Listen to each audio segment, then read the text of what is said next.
Breaking news Narsingi police స్టేషన్లో forgery case నమోదైంది.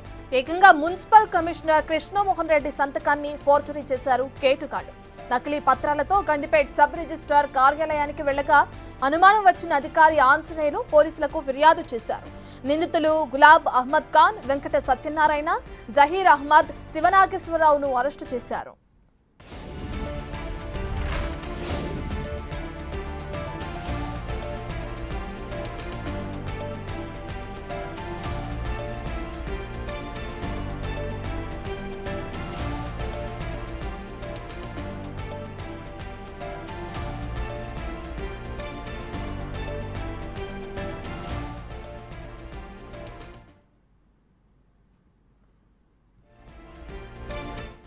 మా దగ్గరికి గత వారం రోజుల కిందట ఒక డాక్యుమెంట్, మార్టిగేజ్ డాక్యుమెంట్ రిలీజ్ కోసం ఒక డాక్యుమెంట్, ఒక పర్సన్, అందులో ఉన్న సంతోష్ కుమార్ అనే వ్యక్తి డాక్యుమెంట్ తీసుకొని వచ్చిండు. విట్నెస్గా పెట్టిన సంతోష్ కుమార్. ఆ డాక్యుమెంట్ ఎవరిది ఈ డాక్యుమెంట్ అని చెప్తే, సార్ వాళ్ళు అంటే పార్టీస్ ఎక్కడ ఉన్నారని అడిగితే వాళ్ళు కింద ఉన్నారు, వస్తున్నారని చెప్పారు వాళ్ళు. సరే వచ్చిన తర్వాత డాక్యుమెంట్ చూస్తాను, వాళ్ళని నింపేయండి అని చెప్పారు.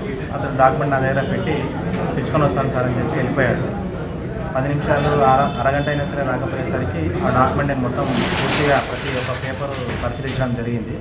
ఆ ఒక పేపర్లో సంతకాలు, కమిషనర్ గారి సంతకాలు రెగ్యులర్గా మాకు వాళ్ళ మున్సిపాలిటీకి సంబంధించిన వ్యక్తులు వచ్చి రిజిస్ట్రేషన్ చేసే వాళ్ళ ఆఫీస్ నుంచి ఒక సార్ అథరైజేషన్ ఇచ్చిన తర్వాత ఆ సంతకాలు మాకు ఎట్లా ఉంటాయని మాకు ఒక ఐడియా ఉంది దాని మీద. కాబట్టి ఇది ఏదో కొత్తగా వచ్చింది కదా సంతకము, ఎందుకు వచ్చింది అన్న ఉద్దేశంతో ఆ ఫోటో కొట్టి సార్కు మన నార్సింగ్ మున్సిపల్ కమిషనర్ గారికి వాట్సాప్ ద్వారా పంపించడం జరిగింది. ఆ వాట్సాప్లో సార్ చూసిన ఒక 5-10 మినిట్స్లోనే నాకు మళ్ళీ కాల్ చేశారు. కాల్ చేసి, సార్ ఇది నా సంతకం కాదు, ఇదేదో వేరే వాళ్ళ వ్యక్తులు వచ్చి మళ్ళీ ఫోర్జరీ చేసినట్టు నాకు అనిపిస్తుంది.